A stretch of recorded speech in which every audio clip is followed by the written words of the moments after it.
மகாகாளி, மகாலட்சுமி, மகாசரஸ்வதி மூணும் சேர்ந்து நமக்கு அருள் பாலிக்கும் சொல்றாங்க.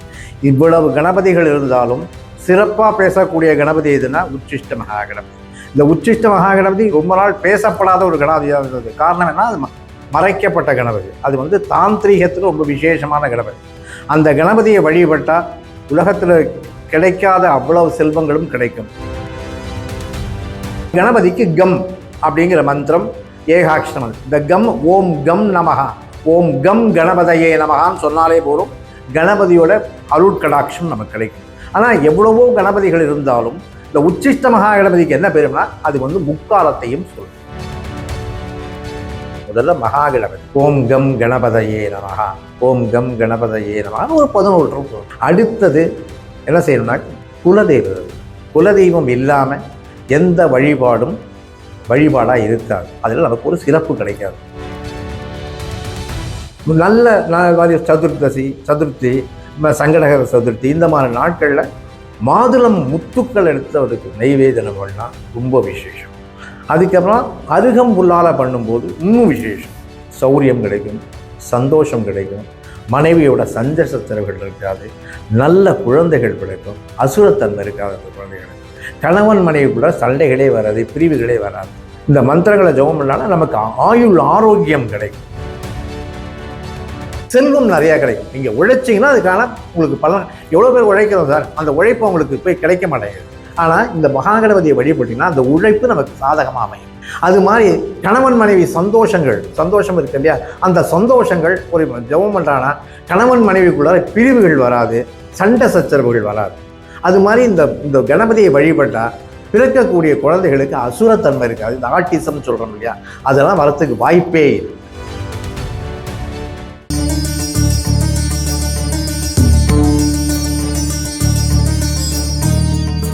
கணானாம் த்வா கணபதிகம் ஹவாமஹே கவிங் கவீனாம் உபவஸ்திரவஸ்தமம் ஜேஷ்டராஜம் பிரம்மணஸ்பத ஆனஸ்ருண்வன் ஹுதிபிஸ்ரீதசாதனம்.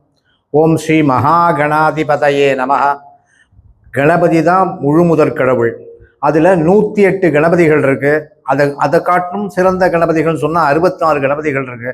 அதை காட்டிலும் சிறந்த கணபதிகள்னால் 64 கணபதிகள் இருக்குது. இந்த 64 கணபதியில் தான் உச்சிஷ்ட மகா கணபதி மிகவும் முக்கியத்துவம் பார்க்கப்படுகிறது. அப்போ ரொம்ப விசேஷமான கணபதின்னு சொன்னால் அஷ்ட கணபதிகள்னு சொல்கிறது. இந்த அஷ்ட கணபதியில் விக்ன கணபதையே நமகா, விகட கணபதையே நமகா, சூர கணபதையே நமகா, வீர கணபதையே நமகா, ஏகதந்த கணபதையே நமகா, லம்போதர கணபதையே நமகா, வக்ரதுண்ட கணபதையே நமகா, இப கணபதையே நமகா.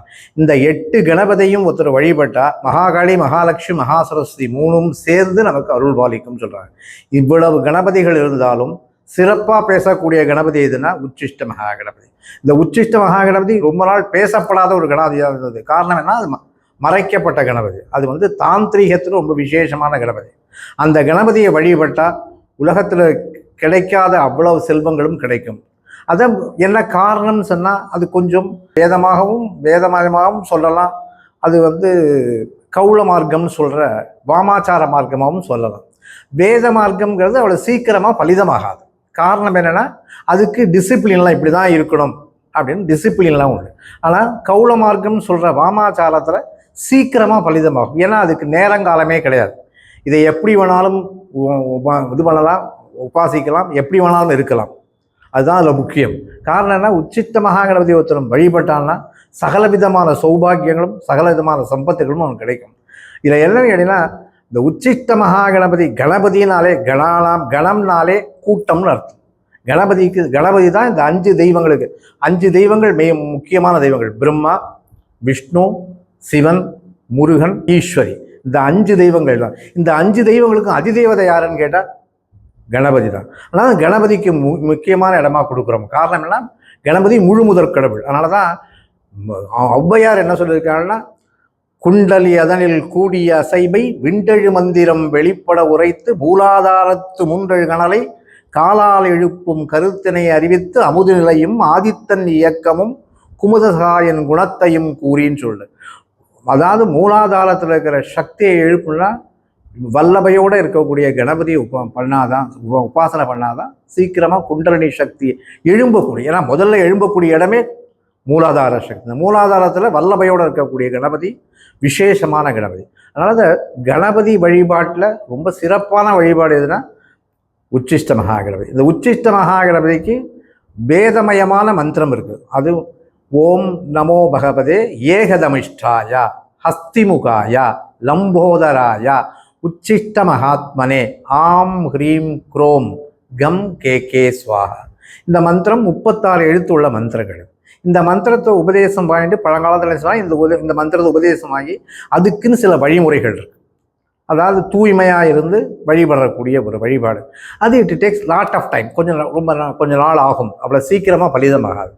பிற்காலத்தில் வந்தவங்கன்னா இந்த தாந்திரீக மந்திரம்னு ஒரு மந்திரம். அது என்னன்னாக்க சதுர்புஜம் ரக்ததனும் திரிநேத்திரம் பாசாங்குசௌ மோதக பாத்திரதம் கரைர் ததானம் சிரசூரு ஹஸ்தம் உன்மத்தம் உச்சிஷ்ட கணேசமேடு. எந்த மந்திரங்களாக இருந்தாலும் அதுக்கு தியான ஸ்லோகம். இதுதான் உச்சிஷ்ட மகாகணபதியோட தியான ஸ்லோகம். இந்த தியான ஸ்லோகத்தை சொல்லிட்டு தான் மூல மந்திரத்தை சொல்லணும். அதுக்கு மூல மந்திரம் ஓம் ஹ்ரீம் கம் ஹஸ்தி பிசாசி லிகேஸ்வா. அது ஓம் ஹ்ரீம் கம்ங்கிறது நம்மளா சேர்த்துள்ளது. ஹஸ்தி பிசாசி லிகேஸ்வாங்கிற மந்திரம் தான் ரியல் மந்திரம், அதுதான் சரியான மந்திரம். ஆனால் இந்த ஓம்ங்கிறது பிரணவமாகவும் ஹ்ரீம்ங்கிறது சாக்த பிரணவமாகவும் கம்ங்கிறது பீஜாட்சர மந்திரம். இப்போ எல்லா தெய்வங்களுக்குமே ஒரு பீஜாட்சரம் உண்டு. ஒரு மரம்னு இருந்தால் அதுக்கு ஒரு விதை உண்டு. அது மாதிரி ஒவ்வொரு தெய்வங்களுக்கும் ஒரு பீஜாட்சர மந்திரம் உண்டு. அதுதான் ஏகாட்சர மந்திரங்கள்னு சொல்லுது. ஏகாட்சர மந்திரங்களை ஜெபம் பண்ணாலே போரும், அந்த தேவதையினுடைய அருள் நமக்கு கிடைக்கும். இப்போ காளின்னு எடுத்துனேன்னு வச்சுக்கோங்க. தட்சிணா காளிக்கு க்ரீம் இக்கு ரீம் க்ரீம் ஓம் க்ரீம் அப்படின்னு சொன்னாலே போரும், அது தட்சிணாகாளியை வழிபட்ட புண்ணியம் நமக்கு கிடைச்சிடும். அதே க்ளீம் இக்கு லீம் க்ளீம்னு வழிபட்டோம்னா அது பத்ரகாளியோட மந்திரம். அது மாதிரி ஒவ்வொரு தெய்வங்களுக்கும் மகாலட்சுமி இருந்தால் ஸ்ரீம், அந்த மாதிரி மகா சரஸ்வதி இருந்தால் ஐம், அந்த மாதிரி எல்லா தெய்வங்களுக்குமே முருகன் இருந்தால் சௌம். இப்படி மந்திரங்களை ஒவ்வொரு மந்திரங்களுக்கும் ஒவ்வொரு தெய்வங்களுக்கும் ஒவ்வொரு மந்திரங்கள் இருக்குது. அதாவது ஏகாட்சர மந்திரங்கள். அந்த மாதிரி கணபதிக்கு கம் அப்படிங்கிற மந்திரம் ஏகாட்சர மந்திரம். இந்த கம் ஓம் கம் நமஹா ஓம் கம் கணபதையே நமகான்னு சொன்னாலே போரும், கணபதியோட அருட்கடாட்சம் நமக்கு கிடைக்கும். ஆனால் எவ்வளவோ கணபதிகள் இருந்தாலும் இந்த உச்சிஷ்ட மகா கணபதிக்கு என்ன பேரும்னா அது முக்காலத்தையும் சொல்லும். முக்காலத்தையும் சொல்லும் சொன்னால் அவ்வளோ சீக்கிரமாக நாளைக்கே சொல்கிறோம். அதுக்கான வழிமுறைகள் நிறையா இருக்குது. இந்த மந்திரத்தை 1,00,000 ஜபம் பண்ணும். முதல்ல எப்படின்னா ஒரு மந்திரத்தை பலிதமாகணும்னா, எந்த மந்திரமாக இருந்தாலும் அது பலிதமாகணும்னா அது என்ன பண்ணால் அந்த மந்திரத்தில் எவ்வளவு எழுத்து இருக்கு. இப்போ இந்த மந்திரத்தில் ஹஸ்தி பிசாசி லிகே ஸ்வாஹாங்கிற மந்திரத்தில் 9 அக்ஷரங்கள் இருக்கு. இந்த 9 அக்ஷரங்களை 9 கோடி ஜபம் பண்ணும் அப்படின்னா மந்திர சாஸ்திரங்கள் இருக்கு. 9 கோடி ஜபம் பண்ணணும்.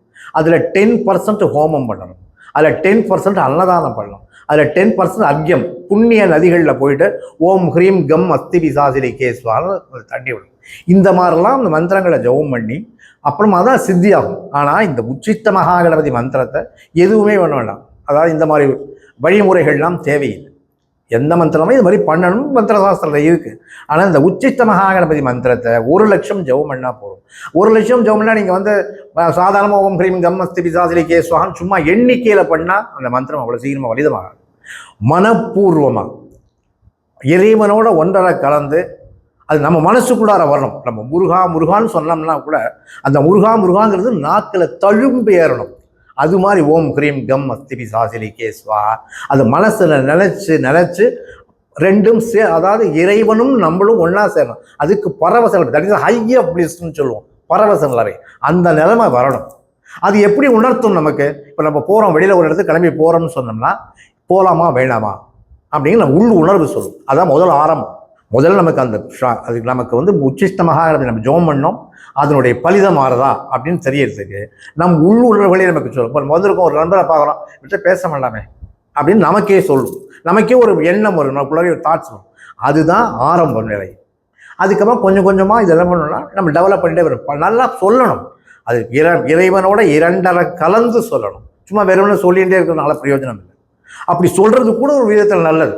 நினைவிலையும் கனவுலையும் திரும்பி திரும்பி சொல்லும்போது நம்மளை அறியாமல் நம்மளே அந்த மந்திரத்தை சொல்லிகிட்டே இருப்போம். சில விஷயங்கள் ஒரு பாட்டை நாமே பாடிட்டு இருக்கோம் இல்லையா? ஒரே ஒரு நல்ல பாட்டு இருக்குன்னா அந்த பாட்டை நம்மளே திரும்பி திரும்பி பாடுறோம், நம்ம மனசுக்குள்ளாரே பாடுறோம். அந்த மாதிரி ஒரு எண்ணம் வரணும். அந்த நிலைமை நமக்கு வரும்போது அந்த 1,00,000 ஜெபம் பண்ணோன்னே நமக்கு அந்த உணர்வுகள் வரும். அப்போ நீங்கள் அது கேட்கலாம், தெய்வத்துக்கிட்ட காதில் சொல்லுன்னு சொன்னா சொல்லும், சொற்பனத்தில் சொல்லுன்னு சொன்னால் சொல்லும். இந்த மந்திரத்தை எப்படி வழிபடணும்னா முதல்ல மகாகணபதியை ஒரு மந்திரத்தை எடுத்துனோம்னாலே முதல்ல மகாகணபதி ஓம் கம் கணபதையே நமகா, ஓம் கம் கணபதையே நமகான்னு ஒரு 11 சொல்லணும். அடுத்தது என்ன செய்யணும்னா குலதெய்வத்தை, குலதெய்வம் இல்லாமல் எந்த வழிபாடாக இருக்காது. அதில் நமக்கு ஒரு சிறப்பு கிடைக்காது. ஏன்னா குலதெய்வம்ங்கிறது நம்ம மூதாதையர்கள், நம்மளுடைய 71 தலைமுறைக்கு முன்னாடி இப்போ நம்ம இருக்கோம்னா இதுலேருந்து 71ஆவது தலைமுறை நம்ம குலதெய்வம். அந்த குலதெய்வத்தில் நம்ம யாரோ ஒருத்தர் நம்மளை சேர்ந்தவங்க. யாருக்கும் பெருமாளோ முருகனோ குலதெய்வமாக இருக்க முடியாது. ஏன்னா அவங்களுடைய ஊரில் இருக்கிற ஒரு கிராம தேவதையாக தான் நமக்கு குலதெய்வமாக இருக்க முடியும். அந்த ஓம் ஸ்ரீ குலதெய்வதாபியோ நமஹா அப்படின்னு குலதெய்வத்தை வேண்டிக்கணும். அதுக்கப்புறமா இந்த உலகத்துக்கு யார் குருன்னு சொன்னா தட்சிணாமூர்த்தி ஸ்ரீ குருபியோ நமஹா இதை சொல்லணும் ஒரு 3. அதுக்கப்புறமா இந்த உலகத்துக்கே குரு யாருன்னா தட்சிணாமூர்த்தி, அதில் தான் குருவை சொல்கிறோம். அதுக்கப்புறம் இந்த உலகத்துக்கு எல்லாத்துக்குமே குரு யாருன்னா பகவான் சிவன். ஓம் ஐம் ஹ்ரீம் ஷீம் சிவாய குரவே நமஹா. ஏன்னா அது சொல்ல வரலைன்னா ஓம் ஹ்ரீம் நம சிவாயா, ஓம் ஹ்ரீம் நம சிவாயை அப்படின்னு 5 டைம் சொல்லணும். வெறும் நம சிவாயா சொல்லக்கூடாது. வெறும் நம சிவாயா சிவன் மட்டும்தான்.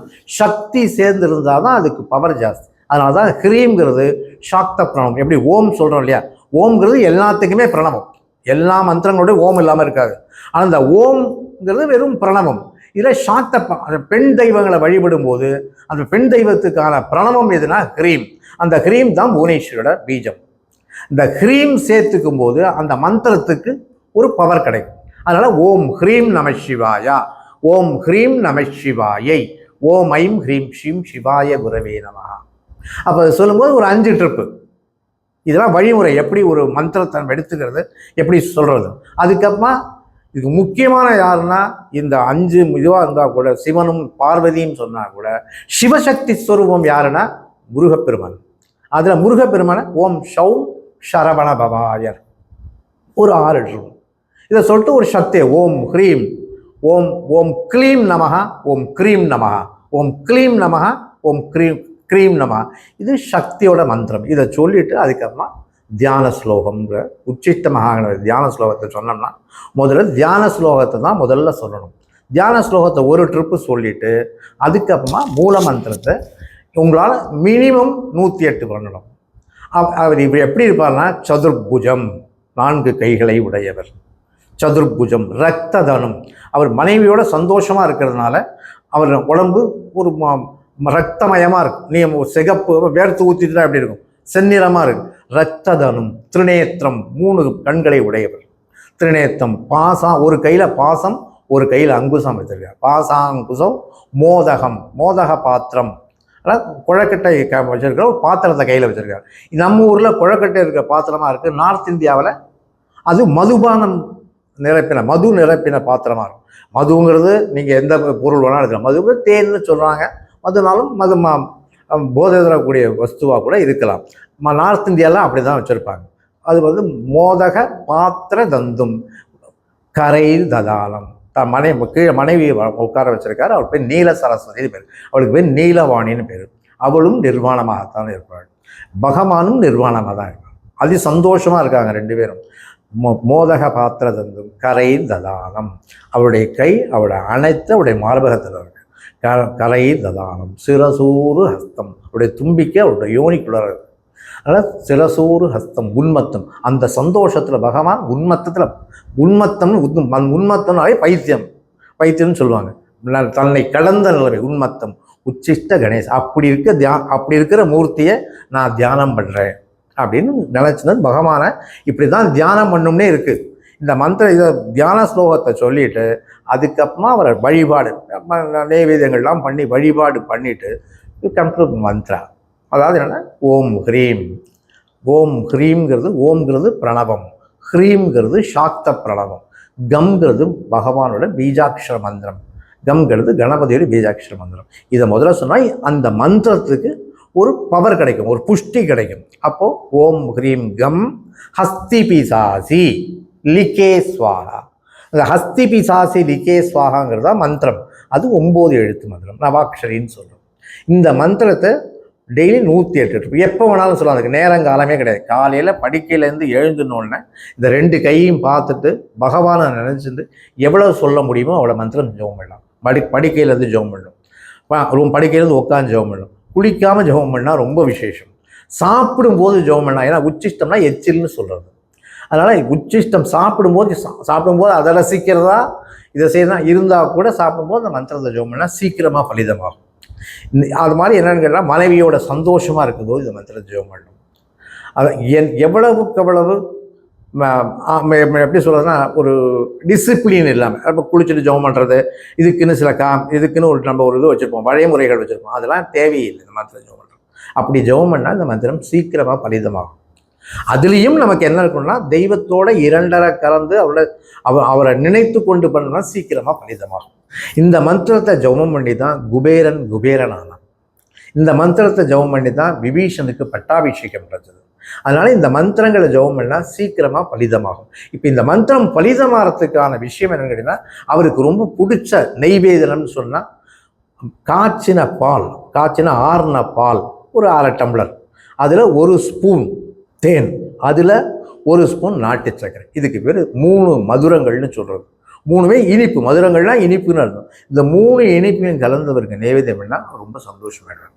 நல்ல சதுர்த்தி, சங்கடகர சதுர்த்தி, இந்த மாதிரி நாட்களில் மாதுளம் முத்துக்கள் எடுத்து அவருக்கு நைவேத்தியம் பண்ணால் ரொம்ப விசேஷம். அதுக்கப்புறம் அருகம்புல்லால் பண்ணும்போது இன்னும் விசேஷம். இதெல்லாம் வழிமுறைகள் இருக்குது.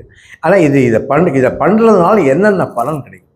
சௌரியம் கிடைக்கும், சந்தோஷம் கிடைக்கும், மனைவியோட சஞ்ச சச்சரவுகள் இருக்காது, நல்ல குழந்தைகள் கிடைக்கும், அசுரத்தன்மை இருக்காது அந்த குழந்தைகளுக்கு, கணவன் மனைவிக்குள்ள சண்டைகளே வராது, பிரிவுகளே வராது. இந்த மந்திரங்களை ஜெபம் பண்ணாலும் நமக்கு ஆரோக்கியம் கிடைக்கும், மனசுக்கு ஒரு நிம்மதி கிடைக்கும், சந்தோஷம் கிடைக்கும். இதுதான் முக்கியம். வேற என்ன தரணும்? இப்போ உச்சிஷ்ட கணபதி பற்றி நிறைய விஷயங்கள் இப்போ ரீசெண்ட் டைமில் தான் நிறைய வருது. அதுக்கு முன்னாடியுமே நீங்கள் அதை பற்றி கூட பேசியிருந்தீங்க, கணபதி பற்றி பேசியிருந்தீங்க. ஆனால் இப்போ இது எல்லோரும் பேசுறதுக்கான காரணம் இந்த வருடங்கள் நிறைய பார்க்க முடியுது. உச்சிஷ்ட கணபதி பற்றி நிறைய வழிபாடு முறைகள்லாம் சொல்லி கொடுக்குறாங்க, நிறைய பேர் அதை கற்றுக்குறாங்கன்ற மாதிரியான விஷயங்கள்லாம் தெரிய வருது. இது தவறான முறையில் எதுவும் பயன்படுத்திட்டா அதனால விளைவுகள் எதுவும் இருக்குங்களா? அதாவது உச்சிஷ்ட மகாகணபதி வழிபாடுங்கிறது ஒரு சிறப்பான வழிபாடு. அதில் இவங்க நினைக்கிற மாதிரிலாம் தவறான விஷயங்கள் எதுவுமே இல்லை. கணவன் மனைவி சௌக்கியமாகவும் சந்தோஷமாகவும் இருக்கிறதுங்கிறது நார்மலான விஷயம். அந்த தெய்வமே அப்படி தான் இருக்குது. அந்த மாதிரி தான் இந்த தெய்வத்தை பார்க்கணுன்னா நீங்கள் அதனுடைய அழகை பார்க்கணுன்னா மணிமுக்தீஸ்வரத்தில் போய் பார்க்கலாம், ரொம்ப அழகாக இருக்கும் அந்த மூர்த்தி. அது மாதிரி திருவாரூரில் திருவாரூரில் கமலாலயத்துக்கு போகிற வழியில் பகவான் இருக்கார், ரொம்ப நல்ல பெருசாகவே இருக்கும். அந்த மாதிரி இதில் மதுரையில் இருக்குது. அந்த மாதிரி சொக்கநாதபுரம்னு சொல்ல கல்லலுக்கும் பக்கத்தில் சொக்கநாதபுரம் அங்கே இருக்குது. அது மாதிரி இங்கே இதில் சோழிங்கநல்லூரில் பிருத்திங்கரா கோயிலில் இருக்குது. திருவேற்காட்டு இந்த வழிபாடுங்கிறது நம்மளை பொறுத்து தான் சார் இருக்குது. டிசிப்ளின்ங்கிறது இந்த வழிபாடுங்கிறது என்ன, நீங்கள் எப்படி வேணாலும் வழிபாடு பண்ணலாம். நீங்கள் பழங்காலத்தில் ஞானிகளும் முனிவர்களும் மகரிஷிகளும் இது குகையிலிருந்து தான் வழிபாடு பண்ணாங்க. அவங்க என்ன சிறப்பாக பண்ணியிருக்க முடியும்? ஒரு நெய்வேத்தியம் பண்ணியிருக்க முடியுமா? பழம் வாங்கி கொடுத்துருக்க முடியுமா? என்ன பண்ணியிருக்க முடியும்? மானச பூஜை தான் சார். நம்ம என்ன செய்யறோம்னா மானச பூஜை தான் முக்கியம். தெய்வத்தை நம்ம மனதோடு 2.5 கலந்து மனசுக்குள்ளே கோவில் கட்டுற நாயனர், மனசில் கட்டின நாயனருக்கு தான் பகவான் முதல்ல காட்சி கொடுத்தார்.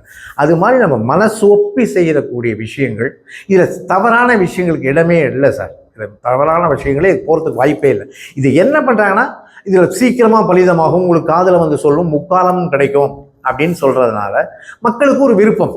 எப்போதுமே சீக்கிரமாக பலிதமாகுதுன்னு சொன்னால் ஈஸியாக டிசிப்ளின் இல்லாமல் எந்த விதமான கட்டுப்பாடுகளும் இல்லாமல் இப்படி எப்படி வேணாலும் இருக்கலாம்னு சொல்லும்போது மக்களுக்கு ஈஸியாக கற்றுக்கலாமே ஒரு எண்ணம். அதனால இந்த அதனால என்ன சொன்னால் இது தவறான வழியில் போகிறதுக்கு வாய்ப்புகளே. இது என்னன்னு கேட்டிங்கன்னா, இந்த மந்திரத்தை ஒருத்தர் ஜெபம் பண்ணான்னா ரொம்ப முக்கியம். என்னன்னு கேட்டிங்கன்னா, இப்போ நீங்கள் ஒரு சபையில் போய் உட்கார்றீங்கன்னா நீங்கள் பேசுறது வசியமாகும். மிகப்பெரிய வசிய மந்திரம், ஒன்றும் சந்தேகமே கிடையாது. நீங்கள் யாரை வேணாலும் இந்த மந்திரத்தை ஜபம் பண்ணி, வசியம்ங்கிறது நீங்கள் நினைக்கிற மாதிரி அவங்கள அழிச்சுன்னு வருதோ அவங்களோட சந்தோஷமாக இருக்கிறதோ வசியம் கிடையாது.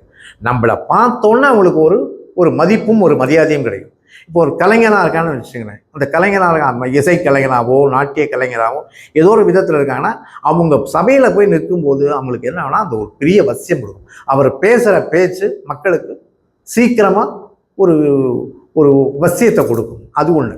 இப்போ வக்கீல் இருக்காங்க, அட்வொகேட்டாக இருக்காங்கன்னா கோர்ட்டில் போய் அவங்க வாதாடும் போது அவங்களுடைய அவங்கள அறியாமலேயே பாயிண்ட்ஸ் வரும்.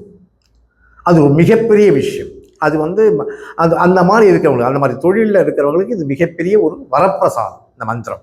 அதனால தான் மக்கள் அதை நோக்கி போகிறதுக்கு காரணம். அதுக்கப்புறம் நீங்கள் செல்வம் நிறையா கிடைக்கும். நீங்கள் உழைச்சிங்கன்னா அதுக்கான உங்களுக்கு பலன். எவ்வளோ பேர் உழைக்கிறோம் சார், அந்த உழைப்பு அவங்களுக்கு போய் கிடைக்க மாட்டேங்குது. ஆனால் இந்த மகாகணபதியை வழிபட்டிங்கன்னா அந்த உழைப்பு நமக்கு சாதகமாக அமையும். அது மாதிரி கணவன் மனைவி சந்தோஷம் இருக்கு இல்லையா, அந்த சந்தோஷங்கள் ஒரு ஜெபம் பண்ணுறான்னா கணவன் மனைவிக்குள்ளார பிரிவுகள் வராது, சண்டை சச்சரவுகள் வராது. அது மாதிரி இந்த கணபதியை வழிபட்டால் பிறக்கக்கூடிய குழந்தைகளுக்கு அசுரத்தன்மை இருக்காது. இந்த ஆட்டிசம் சொல்கிறோம் இல்லையா, அதெல்லாம் வரத்துக்கு வாய்ப்பே இல்லை. நல்ல குழந்தைகள் பிறக்கிறதுக்கான மிகப்பெரிய வாய்ப்புகள் இருக்கு. இந்த தெய்வத்தை பார்க்கும்போதே மனுஷனுக்கு ஒரு சந்தோஷமும் ஒரு நெகிழ்ச்சியும் வருது. அதனால பிறக்கக்கூடிய குழந்தைகள் நல்ல குழந்தைகளாக பிறக்கும். அது தவிர இது கலைஞர்களுக்கு மட்டும் இல்லை, எல்லாருக்குமே. அதாவது மிகப்பெரிய ஒரு வசியத்தை கொடுக்கக்கூடியது. அது என்ன சொல்கிறது, நம்மளை பார்த்தாலே நம்ம நீங்கள் ஒரு எக்ஸாம்பிள் அதுக்கு சொல்கிறேன். நீங்கள் பஸ்ஸில் போகிறீங்க, ஒருத்தரை பார்க்குறோம்னு சொன்னால் அவரை பார்த்து பேசணும்னு நமக்கு ஒரு எண்ணம் வரும். சில பேரை பார்த்தாலே கோபம் வரும். அந்த எண்ணம் இப்படி வருது. அது மாதிரி பார்க்குறவங்களுக்கு நம்ம மேலே ஒரு பிரியமும் நம்மள்கிட்ட ஒரு பழகணுங்கிற எண்ணமும் வரும். நம்மளுடைய பேச்சு எடுபடும் எங்கே போனோம். இந்த மந்திரத்தை வழிபட்டால் கண்டிப்பாக பணம் வரும். அதுதான் முக்கியம். மனுஷனுக்கு வாழ்க்கையில் பணம் ஒரு முக்கியம். ரெண்டாவது சந்தோஷம் முக்கியம். வாழ்க்கையில் குடும்பமும் நம்மளை சேர்ந்தவங்களும் சௌக்கியமாக இருக்கணுங்கிற எண்ணம் வரும். அதனால தான் இதை நோக்கி இப்போ போயிட்டுருக்காங்க. ஈஸியான ஒரு மந்திரமும் சின்ன மந்திரம், அது ஒரு முக்கியமான விஷயம். ரொம்ப சின்ன மந்திரம், வழிபாடும் ஈஸி. நமக்கு அதனால கிடைக்கக்கூடிய பலன்களும் அபரிவிதமான பலன்கள். அதனால மக்கள் அதை நோக்கி போயிட்டுருக்காங்க. ரொம்ப வசதியான. நான் என்ன சொல்கிறேன், இப்போ நீங்கள் காளி மந்திரத்தை படுத்துட்டீங்கன்னா ஓம் தக்ஷண காளி மந்திரம்னு எடுத்துக்கினேன். ஓம் க்ரீம் க்ரீம் க்ரீம் ஹூம் ஹூம் க்ரீம் க்ரீம் தக்ஷிண காளிகே க்ரீம் க்ரீம் க்ரீம் ஹூம் ஹூம் க்ரீம் க்ரீம் சுவாகான்னு சொன்னால் இது எப்போ சொல்லி முடிப்பேன். அதுக்குன்னு சில நியமங்கள் இருக்குது, அப்படி தான் பண்ணணும் அப்படின்னு. அப்போ இந்த மந்திரம் சின்னதாகவும் இருக்குது, பலனும் அபரிதமாக இருக்குது, சீக்கிரமும் பலிதமாகும். இந்த மந்திரம் பலிதமாகணும்னா என்ன பண்ணலாம், யானையினுடைய வலது கால் மண்டை அதை எடுத்து வச்சுக்கணும். மண்ணை எடுத்து சலித்து சுத்தம் பண்ணி வச்சுக்கணும். நீங்கள் இந்த மந்திரம் ஜெபம் பண்ணும் போதே நீங்கள் எங்கே ஜெபம் பண்ணுறீங்களோ அந்த இடத்துல வச்சு ஜெபம் பண்ணிங்கன்னா கொஞ்ச நாள் அப்படியே ஜெபம் பண்ணிகிட்டே இருக்கணும். அதுக்கப்புறம் நம்ம ஒரு 1 லட்சம் ஜெபம் பண்ணி முடித்தோடனே இது என்னன்னா சந்தனக்கல் வாங்கி, அந்த சந்தனக்கல்ல நம்ம எடுத்து வச்சிருக்கிற இது இருக்கு இல்லையா, மண், யானை வலது கால் மண், அந்த மண்ணில் நல்ல பியூர் பன்னீர் வாங்கி அதை தெளித்து சந்தனக்கட்டையால் ஓம் ஹ்ரீம் கம் ஹக்தி பிசாசினி கேஸ்வார் இழைக்கணும். இழைச்சோம்னா மண் அறப்படாது. இதை இழைச்சிட்டு மேலே ஒரு நம்ம பழங்களுக்கெல்லாம் போடுற அந்த வலை மாதிரி ஒரு மூடி இருக்கு இல்லையா, அதை போட்டு மூடி வச்சுட்டு டெய்லியே பண்ணிட்டு இருந்தீங்கன்னா உங்களுக்கே ஒரு உணர்வு வரும். அதை எடுத்து ஒரு பட்டு, நல்ல பியூர் பட்டில் ஒரு சுருக்கு பை தைச்சு அந்த மண் அதில் சந்தனத்தோடு சேர்ந்து மண், அதில் சில வாசனாதி திரவியங்களை போட்டு நீங்கள் உங்கள் இடுப்புலையோ ஒரு பர்ஸ்லையோ ஜாக்கிரதையாக வச்சுருந்தீங்கன்னா நீங்கள் போகிற அவ்வளவு காரியம் உங்களுக்கு சாதகமாக அமையும். உங்களுக்கு என்ன கிடைக்கணுமோ அது நிச்சயமாக கிடைக்கும். பகவான் ஏமாற்றவே வேண்டாம். அது ஒரு பெரிய வரப்பிரசாதம். இதனால் இது மாதிரி வழிகள்லாம் நிறையா இருக்கிறதுனால சீக்கிரமாக கற்றுக்கணுங்கிற எண்ணம் எல்லாருக்குமே இருக்குது. ஈஸியாக வழிபட முடியும், ஈஸியாக தெய்வத்தை போய் அடைய முடியும்.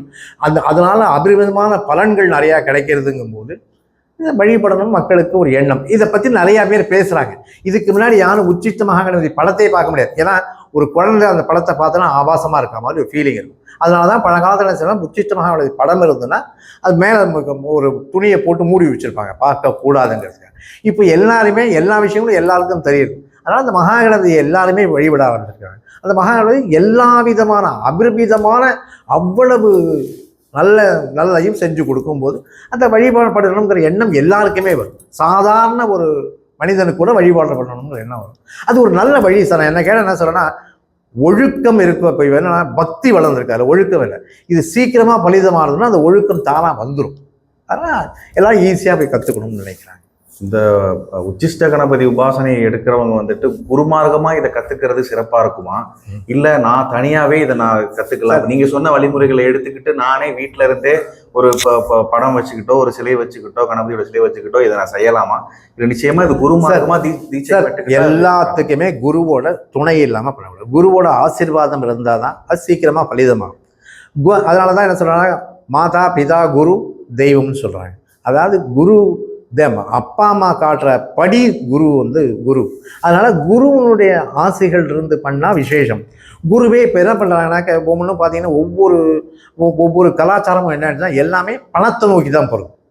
அதனால இப்போ குரு என்ன செய்யலாம், இப்படிலாம் இருக்கணும், இந்த வழிமுறைகள் வரணும், இப்படி இருக்கணும், இந்த மாதிரி சிட்டு நீ வரணும் அப்படின்லாம் சொல்றாங்க. இப்போ என்னன்னா எல்லாராலையும் அந்த வழிமுறை, இப்போ நீங்க வா இந்த கிழமையில தான் வரணும், இந்த மாதிரி டைம்ல தான் நீ வரணும், இந்த மாதிரி தான் நீ ட்ரெஸ் பண்ணிக்கணும், இந்த மாதிரி தான் இருக்கணும்னு சொன்னால் எல்லாராலையும் முடியாது.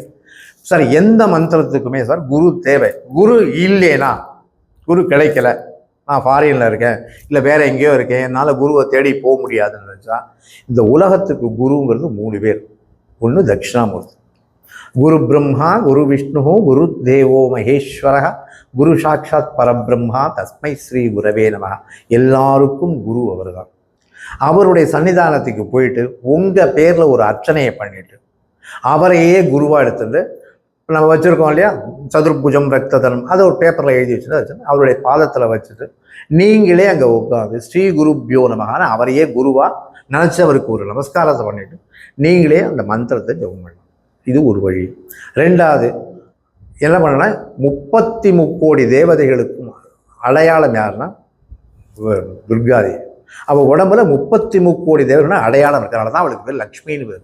லக்ஷ்மின்னு சொல்கிற சான்ஸ்கிரிட்டில் சொல்கிற வார்த்தைக்கு அடையாளம்னு அர்த்தம். அவள் 33 கோடி தேவர்களுடைய அம்சமும் உடம்புல இருக்கு. அதனால எல்லா ஊர்லேயுமே எல்லா கோயிலுமே துர்க்கையும் தட்சிணாமூர்த்தியும் இல்லாமல் இருக்குது. சில கோயிலில் தட்சிணாமூர்த்தி கூட இல்லாமல் இருக்கலாம், துர்க்கை இல்லாமல் இருக்கவே இருக்காது. ஏன்னா இந்த ராகுவாரத்தில் துர்க்கையை வழிபட்டால் பல வழிகள் கிடைக்குது, பல நன்மைகள் கிடைக்குதுன்னு எல்லா கோயில்லையுமே செவ்வாய்க்கிழமை நிச்சயமாக கலந்துருக்கும். அதனால் துர்கா சன்னிதானத்துக்கு போயிட்டு உங்கள் பேரில் ஒரு அர்ச்சனை பண்ணிவிட்டு இதே தியான ஸ்லோகத்தையும் இதே மந்திரத்தையும் அவளையே குருவாக எடுத்து பண்ணலாம்.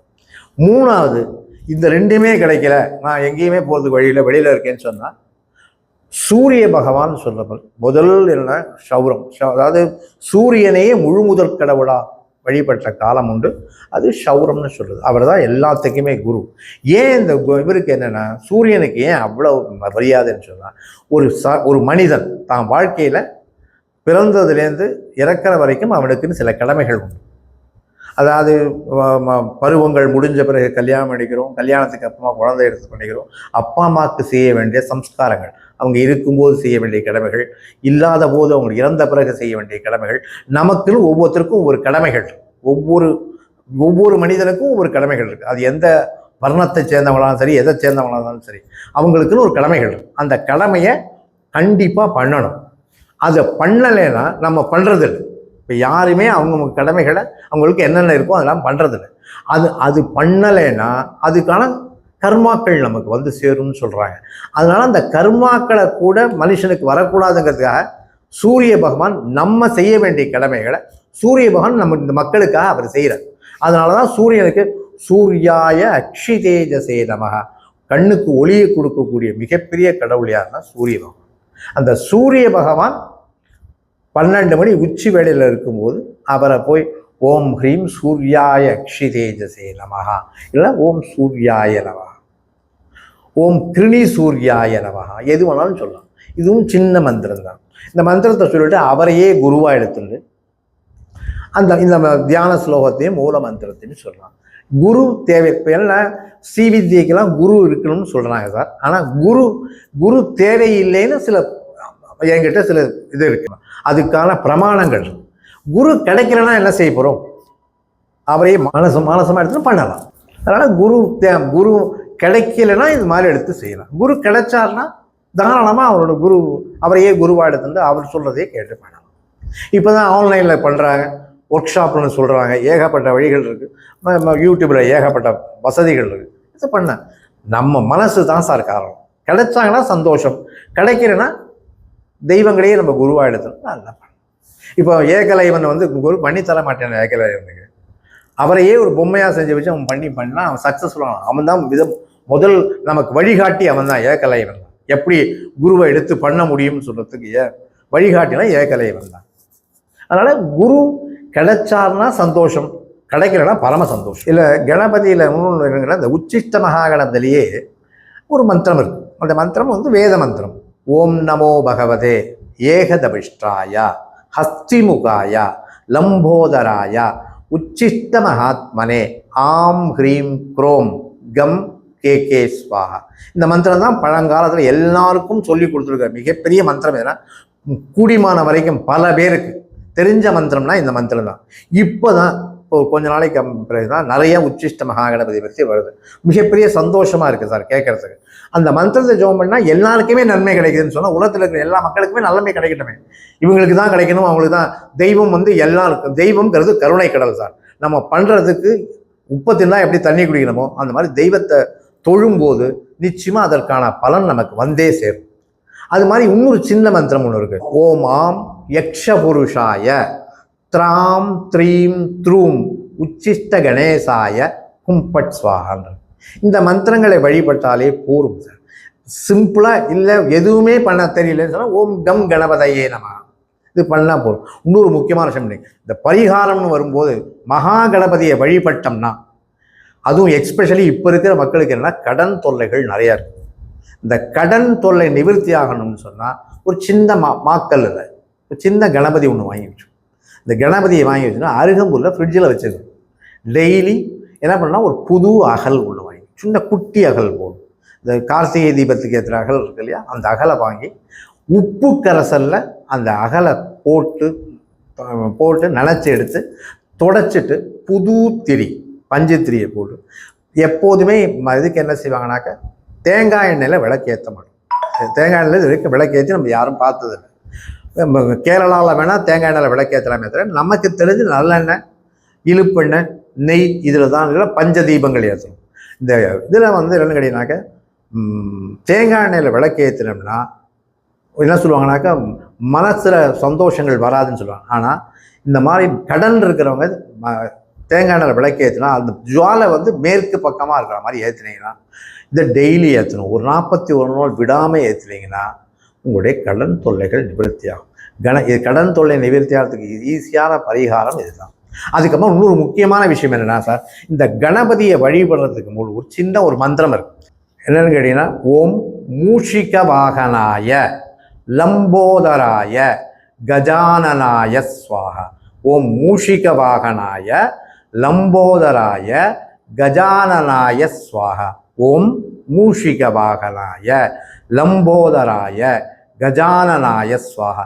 இந்த மந்திரத்தை ஒரு 13 ட்ரிப்பு டெய்லியே சொன்னீங்கன்னா உங்களுக்கு எந்த பிரச்சனையுமே வராது. வாழ்க்கையில் மிகப்பெரிய சந்தோஷத்தையும் சௌக்கியத்தையும் ஆயுள் ஆரோக்கியத்தோட ஐஸ்வர்யத்தோட சகலவிதமான சௌபாகியங்களோட சௌக்கியமாக சந்தோஷமாக இருக்கலாம்.